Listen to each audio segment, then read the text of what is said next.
ఇప్పుడు దేశంలో సోషల్ మీడియాలో ట్రెండ్ అవుతున్నటువంటి అంశం బాయ్కాట్ టర్కీ, అజర్బైజాన్. అసలు ఈ 2 దేశాలు ఎక్కడ ఉంటాయో చాలామందికి తెలియదు. కానీ కొద్దో గొప్ప పేరున్న దేశం అంటే ఇందులో టర్కీనే. టర్కీని ఇప్పుడు తుర్కీయే అని పిలుస్తున్నారు. పాకిస్తాన్‌కి మద్దతు ఇచ్చిన తర్వాత ఈ 2 దేశాల దృష్టి భారతీయులందరిపైన పడింది. బాయ్కాట్ టర్కీ, బాయ్కాట్ అజర్బైజాన్ ఈ క్యాంపెయిన్ నడుస్తుంది. అసలు ఈ టర్కీ, అజర్బైజాన్ ఏంటి? ఎందుకంటే పాకిస్తాన్, ఇండియా యుద్ధం జరిగినప్పుడు ముందు ఎంటర్ అయ్యేది చైనా అని అందరూ భావించారు. కానీ చైనా మౌనవ్రతం పాటిస్తుంది. అటు ఇటు కాకుండా ధర్మపన్నాలు చెబుతుంది. మరోవైపు నుంచి చూస్తే కనుక నేరుగా యుద్ధంలోకి దిగుతుంది అని భావించినటువంటి దేశం. కానీ రెండు వైపులా కూడా న్యూట్రాలిటీ, తటస్థత మెయింటైన్ చేసేటువంటి ప్రయత్నంలో చైనా ఉంది. కానీ టర్కీ, అజర్బైజాన్ మాత్రం ఒక అడుగు ముందుకు వేసే ఆల్రెడీ టర్కీ వెపన్స్ సప్లై చేసిందంటానికి ఆధారాలను భారతదేశం సేకరించింది. అలానే అజర్బైజాన్ కూడా ఆయుధాలను సరఫరా చేసేందుకు, ఆర్థికంగా అండగా నిలిచేందుకు ప్రయత్నం చేస్తుంది.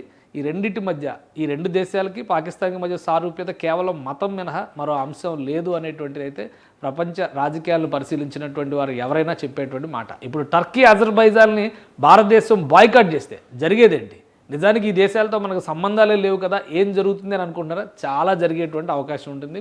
మొన్నే టర్కీలో భూకంపం వచ్చిన సందర్భంలో దాదాపు 9 లక్షల కోట్ల విలువైన సామాగ్రిని భారత ప్రభుత్వం అందించి సాయం చేసింది టర్కీ. కానీ ఆ కృతజ్ఞతను కూడా పక్కన పెట్టేసి టర్కీ ఇప్పుడు నేరుగా పాకిస్తాన్తో భుజం కలిపింది, యుద్ధ నౌకలను కూడా పంపిస్తుంది. సో భారతదేశం బాయ్కాట్ చేస్తే టర్కీకి దీనికి జరిగేది ఏంటి? అసలు జియోగ్రఫీ పరంగా చూస్తే ఈ 2 దేశాలు ఎక్కడున్నాయి? ఫస్ట్ అది కూడా మనం విశ్లేషిద్దాం. ఇది ఓవరాల్గా ప్రపంచ పటం అనుకుని మనం చూస్తే ప్రపంచ పటంలో కనిపిస్తున్నటువంటి దేశాల్లో భారతదేశం ఉంది.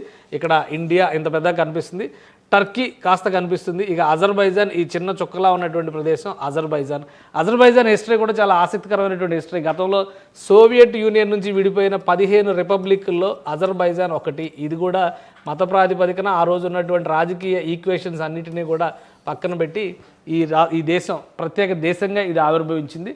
సో ఈ 2 కూడా జాగ్రఫీ పరంగా పక్కపక్కనే ఉన్నాయి. ఇక్కడ కాస్పియన్ సీ ఉంటుంది, కాస్పియన్ సీని ఆనుకుని ఉండేటువంటి ప్రదేశమే అజర్బైజాన్. సో ఈ జాగ్రఫీ ఎందుకు చెప్పాల్సి వస్తుంది అది కూడా ఒకసారి మనం చూద్దాము. ఈ జాగ్రఫీ చెప్పడం వల్ల కలిగేటువంటి ప్రయోజనం ఏంటంటే, ఇది టర్కీకి సంబంధించినటువంటి ఫ్లాగ్, టర్కీకి ఉన్నటువంటి ప్రత్యేకత. ఇక్కడ ఉండేటువంటి ఎథ్నిక్ గ్రూప్స్లో ఎక్కువ మంది టర్కిష్, 70 to 75% టర్కిష్ ప్రజలే ఉంటారు.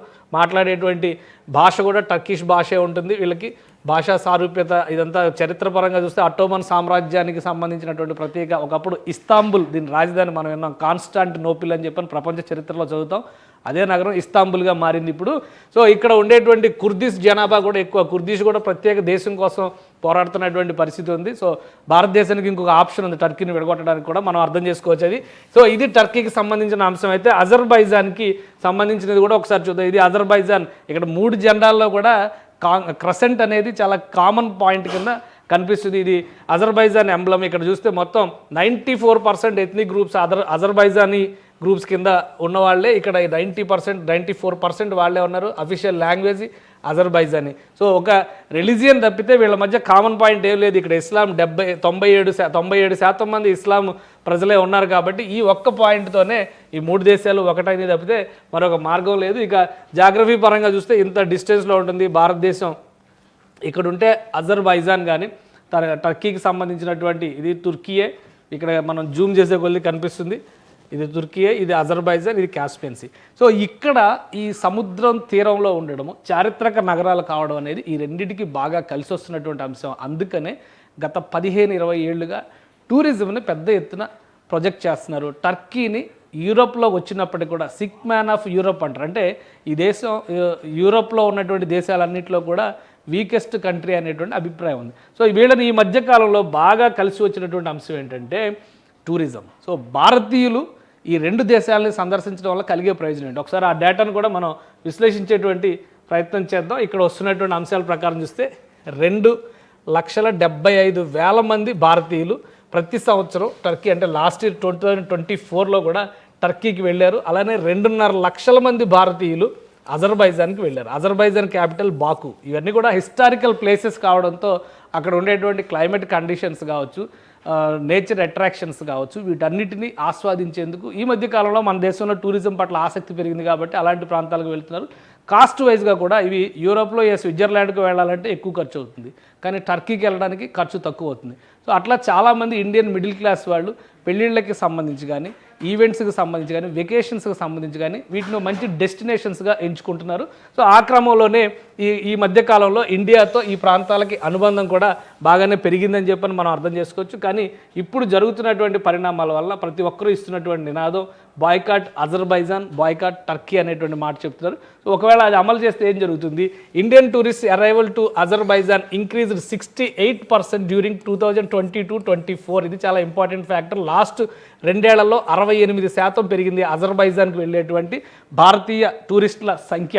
అంటే the average stay in time అజర్బైజాన్లో ఉండేటువంటి సగటు పర్యటన సమయం 4 నుంచి 6 రోజుల పాటు ఆ దేశంలో పర్యటిస్తున్నారు మన భారతీయులు. అలానే average stay in Turkey 7 to 10 days. ఈ 2 దేశాల్లో మన భారతీయులు చేస్తున్నటువంటి పర్యటనలకి యావరేజ్ టైం. అలానే overall Indians contribute 1000 to 1250 crores annually to Azerbaijan's economy. ఒక్క అజర్బైజాన్కే 1000 నుంచి 1200 కోట్ల రూపాయలు భారతీయుల పర్యటనల వలన వస్తున్నటువంటి ప్రయోజనం, ఆర్థిక ప్రయోజనం. ఇవేం పెద్ద సంపన్నమైనటువంటి దేశాలు కావు, కాకపోతే అక్కడ ఉండేటువంటి వాతావరణం, క్లైమాటిక్ కండిషన్స్, నేచర్ అట్రాక్షన్స్ ఇవన్నీ కూడా ఆకర్షిస్తాయి కాబట్టి మన వాళ్ళు వెళ్తూ ఉంటారు. కరెన్సీ వాల్యూ కూడా మిగతా దేశాలతో పోలిస్తే తక్కువ ఉంటుంది, యూరోపియన్ కరెన్సీతో పోలిస్తే తక్కువ ఉంటుంది. కాబట్టి ఈ ప్రాంతాలను సందర్శించడం పైన ఆసక్తి మిడిల్ క్లాస్కి ఈ మధ్య కాలంలో బాగా పెరిగింది. కొంచెం ఎగువ మధ్యతరగతి వాళ్ళైతే పెళ్ళిళ్ళకి అలానే కొన్ని అకేషన్స్ కూడా సెలెక్టివ్గా ఇక్కడ కొన్ని ప్రోగ్రామ్స్ పెట్టుకోవడానికి కానీ ఆ ప్రాంతాల్లో స్టే చేయడానికి కానీ ఒక అలవాటుగా మార్చుకుంటూ వచ్చారు ఈ మధ్య కాలంలో. గత 2 ఏళ్లలో ఇది మరింతగా పెరిగింది. అలానే Indians contribute 2900 to 3350 crores annually to turkeys economy. So Turkey ఇంకా డెవలప్డ్, ఎందుకంటే ఇంకా అడ్వాన్స్డ్. గతం నుంచి కూడా ఈ టర్కీతో మనం ఒక విషయం, దూకుడు అని ఒక సినిమా వచ్చింది, మహేష్ బాబుది, సూపర్ హిట్ అయింది. సినిమాలో చేజింగ్ సీన్స్, ఇంపార్టెంట్ సీన్స్ చాలా వరకు ఇస్తాంబుల్లో తీశారు. ఇస్తాంబుల్ టర్కీ రాజధాని. సో మన ఈ మధ్యకాలంలో ఇంకా చాలా మన సినిమాలు కూడా షూటింగ్స్ జరిగినాయి. ఆ విధంగా చూస్తే దాదాపు 3350 కోట్ల రూపాయలు టర్కీ ఎకానమీకి కేవలం మన భారతీయుల వల్లనే వస్తుంది. ఇస్తాంబుల్, అలానే క్యాపడోషియా, అలానే Antalya to see highest interest from Indians. అంటే ఇవి 3 కూడా సిటీస్, ఏన్షియంట్ సిటీస్. ఇవి దాదాపు ఒక 2000 సంవత్సరాల చరిత్ర ఉన్నటువంటివి, ఇంకా ఎక్కువ చరిత్ర కూడా ఉండి ఉండొచ్చు. కానీ మోడర్న్ ఏజ్లో కూడా 1000-1500 సంవత్సరాల చరిత్ర కలిగినటువంటి నగరాలు ఇవి. మనం ప్రపంచ చరిత్ర చదివితే కూడా టర్కీ రాజధాని ఇస్తాంబుల్ గురించి, దాని పూర్వపు పేరు బాబిలోనియా నాగరికత గురించి ఇవన్నీ కూడా మనం తెలుసుకుంటూ ఉంటాం. సో అవన్నీ కూడా నియర్ బై ప్లేసెస్. అందుకని ఇక్కడ అట్రాక్షన్స్ ఎక్కువగా ఉన్నాయి కాబట్టి 3000 కోట్ల రూపాయల ఎకానమీ వాళ్ళకి మనం సపోర్ట్ చేస్తున్నాం. ఇక average spending per Indian tourist is 1.1 to 1.25 lakhs. అంటే దాదాపు 1,25,000 రూపాయలు అక్కడ స్పెండ్ చేసేటువంటి పరిస్థితి ఉంది ఈ 3 నగరాల్లో. ఈ 2 దేశాలకు సంబంధించినటువంటి 3 నగరాలు టర్కీకి సంబంధించి ఉన్నాయి. అజర్బైజాన్ రాజధాని చూస్తే బాకు, ఇతర టూరిస్ట్ అట్రాక్షన్స్ కూడా అక్కడ ఉండేటువంటి అవకాశం ఉంటుంది. ఒకసారి సందర్శనకి వెళ్తే మనం అన్నీ చూసి వస్తాం కదా, వదిలేసి మధ్యలో రాం కదా. సో ఆ విధంగా చూస్తే కనుక యావరేజ్ ఇండియన్ 1,25,000 రూపాయల వరకు అక్కడ ఖర్చు పెడుతున్నటువంటి రికార్డు ఉంది. Due to India, Turkey and Azerbaijan saw the creation of 20,000 direct tourism jobs. అంటే 20,000 మందికి ఉపాధి కల్పించేటువంటి అవకాశం మన వల్ల వస్తుంది. Indirect jobs 45,000 to 60,000. టూరిజంకి వెళ్ళారంటే, పర్యటనకి వెళ్ళారంటే కొనుక్కునే దగ్గర నుంచి తినే వరకు, ట్రావెల్ చేసే వరకు ప్రతి ఒక్కరికి ఎకానమీ పెరిగేటువంటి అవకాశం ఉంటుంది. కాబట్టి ఇంత ఎకానమీని ఇస్తుంది మన దేశం మాత్రమే. పాకిస్తాన్కి అంత స్థాయి లేదు, అంత అట్రాక్షన్స్, అంత ఎక్స్పెండిచర్ చేసేటువంటి కెపాసిటీ లేదు. సో ఆ విషయంలో మనం అర్థం చేసుకోవచ్చు. ఇక Indian investments in Turkish hospitality అంటే అక్కడ నిర్మిస్తున్నటువంటి హోటల్స్ కావచ్చు, రెసార్ట్స్ కావచ్చు, ఇట్లాంటి రకరకాల వాటిల్లో భారతీయులు చేస్తున్నటువంటి ఇన్వెస్ట్మెంట్ కూడా లాస్ట్ 4 yearsలో 35% వరకు పెరిగింది. సో ఒక విధంగా చెప్పాలంటే ఆర్థికపరమైనటువంటి అంశాల నుంచి చారిత్రకంగా ఉన్నటువంటి అనుబంధాల వరకు భారతదేశంతో టర్కీకి బంధం చాలా వరకు ఉంది. కేవలం ఇస్లాం మాత్రమే కాదు, ఇస్లాం అనేటువంటి మతం పుట్టక ముందర కూడా ఆ ప్రాంతంతో భారతీయులు వాణిజ్యం చేసినటువంటి సందర్భాలు ఉన్నాయి చరిత్రపరంగా చూస్తే. అలాంటిది ఒక భూకంపం వచ్చి విధ్వంసం జరిగిన సందర్భంలో కూడా భారతీయులు దోస్త్ అని ఒక మిషన్ నిర్వహించారు నరేంద్ర మోడీ ప్రధానమంత్రిగా. ఆ మిషన్ ద్వారా అనేక రకాల మెడికల్ ఎక్విప్మెంట్ వాళ్ళని ఆదుకునేటువంటి ప్రయత్నం చేసింది భారత ప్రభుత్వం. అలాంటిది ఒక వెన్నుపోటు పొడిచినటువంటి దేశంగా ఈరోజు టర్కీని ప్రొజెక్ట్ చేయాల్సినటువంటి పరిస్థితి వచ్చింది. ఈ యుద్ధ సందర్భంలో శత్రువుకి వెన్నుకాయడం అనేది తప్పు అనేటువంటి అభిప్రాయంతో భారతీయులు అందరూ ఉన్నారు. కాబట్టి అజర్బైజాన్ టర్కీని బాయ్కాట్ చేయాలని నిర్ణయించారు. గత 2 రోజుల్లోనే దాదాపుగా 2.5 లక్షల రిజర్వ్డ్ ట్రాన్సాక్షన్స్ని క్యాన్సిల్ చేసుకున్నట్టుగా భారతదేశం నుంచి అజర్బైజాన్ టర్కీకి వెళ్లేందుకు ఆల్రెడీ బుక్ చేసుకున్నటువంటి స్లాట్స్ని క్యాన్సిల్ చేసుకున్నట్టుగా సమాచారం ఉంది. సో ఇంత ఎకానమీ ఉంటూ కూడా భారతదేశాన్ని దెబ్బతీయాలనేటువంటి కుట్రలో ఈ రెండు దేశాలు భాగస్వాములు కావడం అనేది ఖచ్చితంగా భారతీయులు జీర్ణించుకోలేనటువంటి అంశం.